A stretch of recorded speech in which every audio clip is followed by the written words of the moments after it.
গল্পের শুরুতে ভবিষ্যতের এমন একটি সময়কে দেখানো হয়েছে যখন পৃথিবীর প্রায় বেশিরভাগ জায়গায় পানি শূন্য হয়ে পড়েছে। যখন পৃথিবীতে সোনার চেয়েও পানির মূল্য অনেক বেশি, তবে পৃথিবীর নির্দিষ্ট কিছু জায়গায় এখনও পানি উত্তোলন করা হতো, যেগুলো শুধুমাত্র ধনী ব্যক্তিরাই ব্যবহার করত।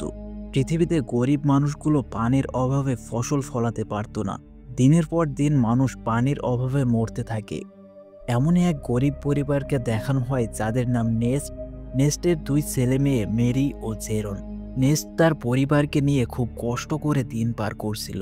নেস্ট জমিতে ফসল উৎপাদন করে তার পরিবার চালাতো, কিন্তু পানির অভাবে ফসল উৎপাদন ভালো হতো না। তবে অন্যান্য জমির তুলনায় তার জমির উর্বরতা খুব ভালো ছিল।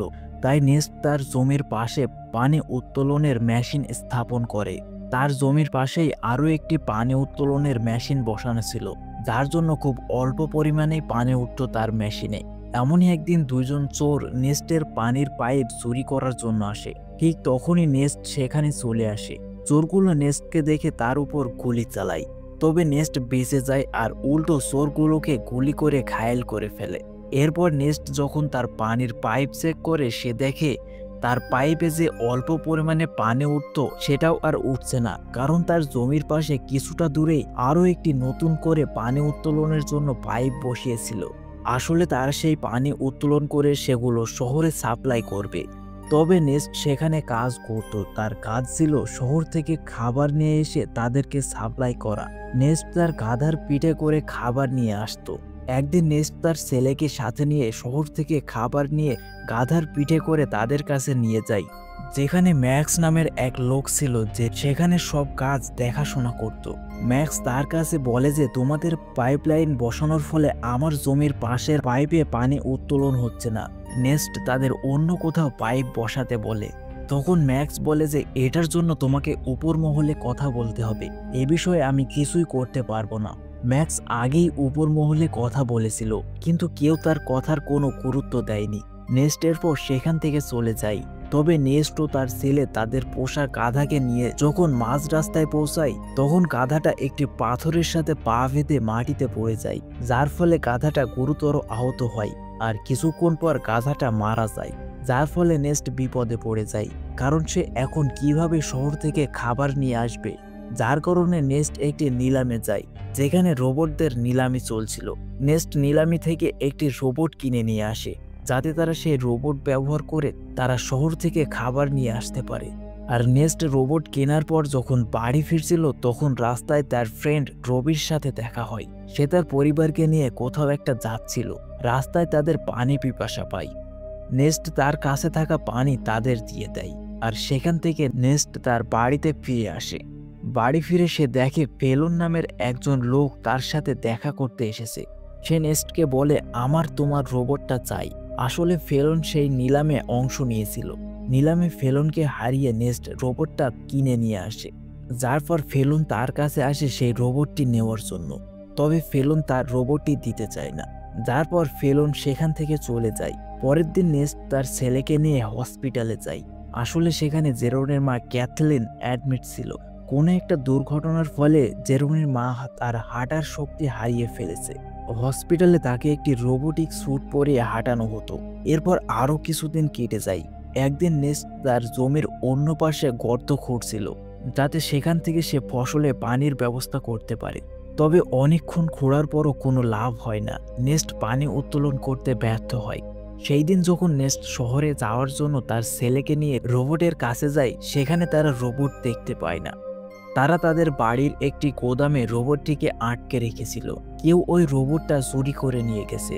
নেস্টের সন্দেহ ফেলনের উপরে হয়, কারণ ফেলন তার উপরে রেগেছিল। ফেলনকে হারিয়ে রোবটটিকে কিনে নিয়ে এসেছিল ফেলন। তার উপরে ফেলন যখন রোবটটিকে নিতে এসেছিল, তখন রোবটটিকে ফেলনকে দিতে রাজি হয় না নেস্ট। এরপর নেস্ট চলে যায় ম্যাক্সের কাছে, যেখানে নেস্ট খাবার সরবরাহ করত। কিন্তু সেখানে যেতেই ম্যাক্স কিছু লোকজনকে সাথে নিয়ে নেস্টকে মারতে শুরু করে। আসলে কেউ একজন নেস্টের নাম করে তাদের খাবার নিয়ে পালিয়েছে। নেস্ট তাদের ফেলনের বিষয়ে জিজ্ঞাসা করে, কারণ সে মনে করে যে ফেলনই হয়তো তার নাম করে শহর থেকে খাবার চুরি করে তার রোবট নিয়ে পালিয়েছে।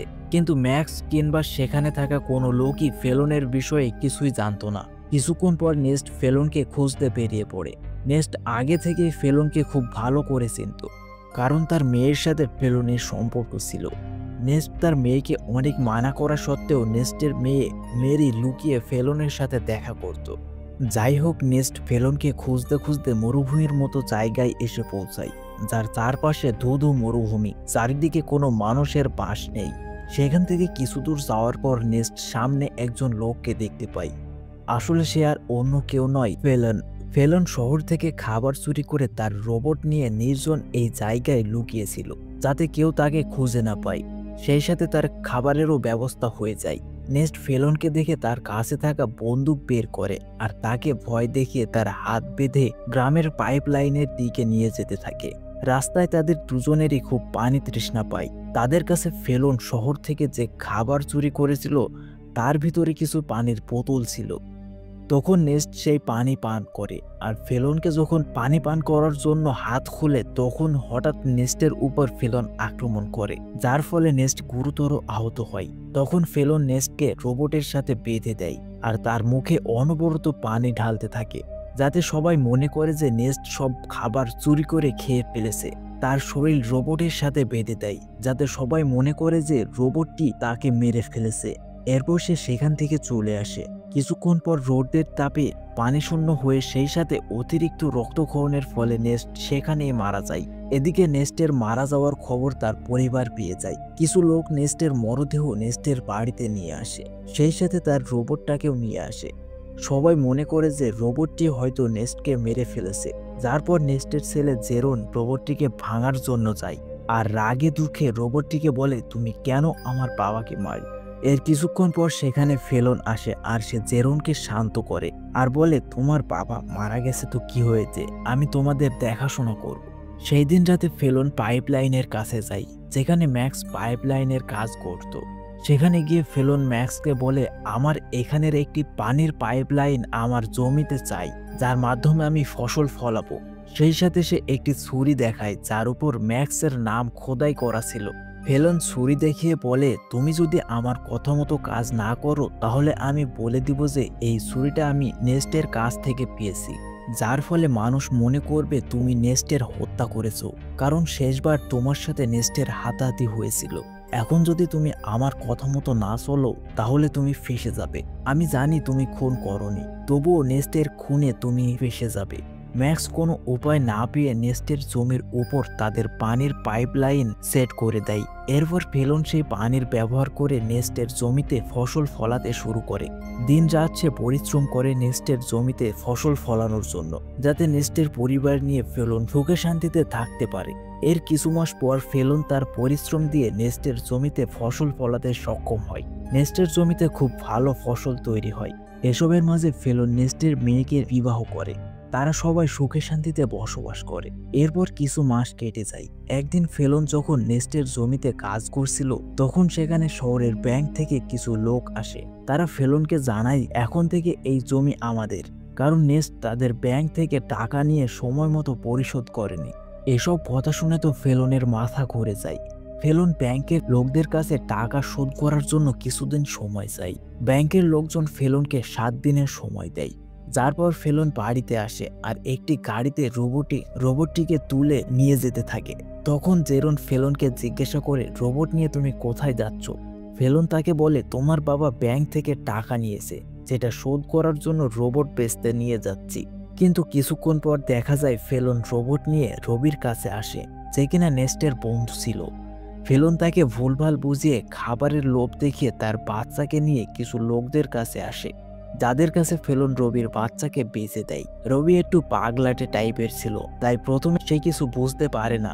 পরে যখন সে বুঝতে পারে যে তার বাচ্চাকে ফেলন বিক্রি করে দিয়েছে, তখন রবি ও ফেলনের মাঝে হাতাহাতি শুরু হয়ে যায়, যার ফলে ফেলন রবিকে মেরে ফেলে। আর তখনই সেখানে কিছু লোক চলে আসে। এটা দেখে ফেলন সেখান থেকে পালিয়ে যায়। এদিকে পালানোর সময় ফেলন ভুল করে তার সঙ্গে থাকা রোবটটি ফেলে যায়। ফেলন ভাবে ভালোই হলো, বাড়িতে গিয়ে বলবো রোবট বেচে সে টাকা নিয়ে এসেছে, যার ফলে কেউ তাকে সন্দেহ করবে না। এসব ভাবতে ভাবতে ফেলন বাড়িতে ফিরে আসে আর সে জেরনকে জানায় রোবট বেচে সে টাকার ব্যবস্থা করেছে। তার কিছুদিন পর ফেলন রবির বাচ্চাকে বেচে যে টাকা পেয়েছিল সেটা দিয়ে সে ব্যাংকের সকল টাকা শোধ করে দেয় আর ব্যাংকের কাছ থেকে জমি ছাড়িয়ে নিয়ে আসে। এদিকে দেখা যায় রোবট হঠাৎ করে চলতে শুরু করে, সে শহরের দিকে যেতে শুরু করে। কিছুদিন রোবটটি চলার পর শহরে চলে আসে। শহরে সে একটি রোবট বানানো কোম্পানির সামনে আসে যেখানে ক্যালভিন নামের এক ব্যক্তি কাজ করত। আসলে ক্যালভিন এই শহরে রোবট তৈরি করত। আসলে ক্যালভিনই এই ধরনের রোবট তৈরি করত আর গ্রামে সাপ্লাই করত। গ্রামের লোকজন তার রোবট নিয়ে খুবই উপকৃত হতো। আসলে এখানে যে ঘটনাটি ঘটেছে সেটা হলো, ফেলন যখন গাড়ি করে রোবট নিয়ে যাচ্ছিল তখন রোবটটির সেটিং চেঞ্জ হয়ে যায়। এই ধরনের রোবটের একটি সেটিং ছিল যে এই রোবটটি যার কাছে থাকবে তার নামে রেজিস্টার হয়ে যাবে, মানে হলো রোবটটি তাকে মালিক মনে করবে। যেহেতু সেটিং চেঞ্জ হয়েছে সেহেতু রোবট তার আসল মালিক যে বানিয়েছিল তার কাছে ফিরে আসে। যাই হোক, ক্যালভিন রোবটটিকে দেখে চিনতে পারে আর ভাবে যে এটা তো তারই বানানো রোবট। তবে এই রোবটটি অনেক আগে সে বেচে দিয়েছিল, যার জন্য সে সেই রোবটটির সেটিংয়ে থাকা মালিকের ডিটেলস বের করে আর সে দেখে এটি নেস্ট নামের কোনো এক ব্যক্তির। তখন ক্যালভিন নেস্টের রেডিওতে খবর পাঠায় যে তাদের রোবট আমার কাছে চলে এসেছে। ক্যালভিন সেই বার্তায় তার ঠিকানা দেয় আর বলে এখানে এসে রোবটটি নিয়ে যেতে। এদিকে এই খবর জেরন জানতে পারে। তখন তার মনে সন্দেহ বাসা বাঁধে যে ফেলন তো বলেছিল যে রোবট বেচে দিয়েছে। এরকমই হাজারো প্রশ্নের উত্তর খুঁজতে জেরন কাউকে কিছু না বলে শহরের উদ্দেশ্যে বেরিয়ে পড়ে। যেখানে যাওয়ার সময় রাস্তায় জেরন রবির স্ত্রীকে দেখতে পায়। সে দেখে রবির স্ত্রী একটি পুতুল নিয়ে রাস্তার ধারে বসে কাঁদছে। তখন সেখানে জেরন ফেলনকে দেখে যে কিনা রবির স্ত্রীকে সেখান থেকে নিয়ে চলে যায়। এসব কিছু দেখে জেরনের সন্দেহ আরো বাড়তে থাকে। সে বুঝতে পারে যে ফেলন লোকটা সুবিধার নয়, তার ভিতরে কোনো না কোনো গড়বড় রয়েছে। এরপর সে আবারও শহরের উদ্দেশ্যে সামনে এগোতে থাকে। তবে তার শহরে যেতে বর্ডার পার করতে হবে। তার কাছে শহরে যাওয়ার কোনো অনুমতিপত্র ছিল না। তখন সে সেখানে মন খারাপ করে বসেছিল। ঠিক তখনই একটি মেয়ে তার কাছে আসে আর বলে আমি তোমাকে শহরে পৌঁছে দিতে পারি, তবে আমাকে কিছু টাকা দিতে হবে। জেরন সে মেয়েটিকে কিছু টাকা দেয়, যার পর মেয়েটি জেরনকে শহরের মধ্যে বর্ডার পার করিয়ে দেয়। শহরে পৌঁছে জেরন ক্যালভিনের ঠিকানায় গিয়ে পৌঁছায়। যেখানে গিয়ে সে জানতে পারে রোবটটির সেটিং চেঞ্জ হওয়ার ফলে সে এখানে চলে এসেছে। তার বাবা নেস্ট ক্যালভিনের কাছ থেকে রোবটটি কিনেছিল। ক্যালভিন জেরনকে জানায় আমি রোবটটির সকল সেটিং চেঞ্জ করে দিয়েছি, যেটা আগে ছিল। এখন তুমি রোবটটি নিয়ে যেতে পারো। যার পর জেরন যখন রোবট চেক করছিল তখন রোবটটির একপাশে ক্যামেরার মতো কিছু দেখতে পায়, যেটা সে আগে খেয়াল করেনি। ক্যালভিন জেরনকে জানায় রোবটটি ওই ক্যামেরার মাধ্যমে তার সামনের সকল ঘটনার ভিডিও ফুটেজ তৈরি করে, যেটা রোবটের মেমোরিতে সংরক্ষণ থাকে। এরপর জেরন সেখানে বসে ভিডিও দেখতে থাকে, যেখানে তার বাবার সাথে কাটানো সময়ের ভিডিও ছিল। ভিডিও ফুটেজ দেখতে দেখতে এক পর্যায়ে সে দেখতে পায় ফেলন তার বাবাকে হত্যা করছে।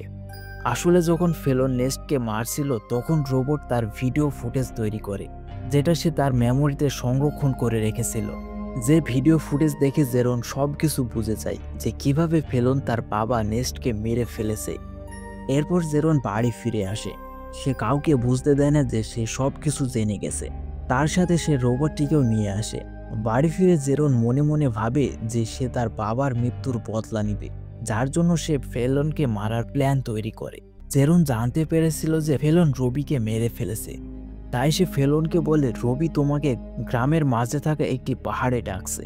যার পর জেরন একটি চিঠি লিখে রবির নামে সেটা ফেলনের কাছে পাঠায়। ফেলন চিঠি দেখে অবাক হয়ে যায়, রবিকে তো সে মেরে ফেলেছিল, তবে এই চিঠি কে পাঠালো? কৌতূহলী হয়ে ফেলন জেরনের ফাঁদে পা দেয় আর সে সেই পাহাড়ের কাছে আসে, যেখানে জেরন ফেলনকে মারার জন্য অনেক আগেই ফাঁদ বানিয়েছিল।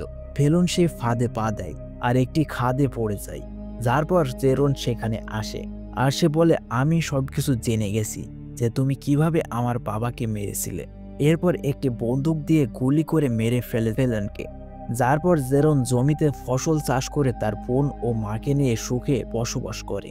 এর মধ্যে দিয়ে এই গল্পটি শেষ হয়ে যায়। দুঃখিত যে ভিডিওটি আসতে একটু লেট হয়ে গেল।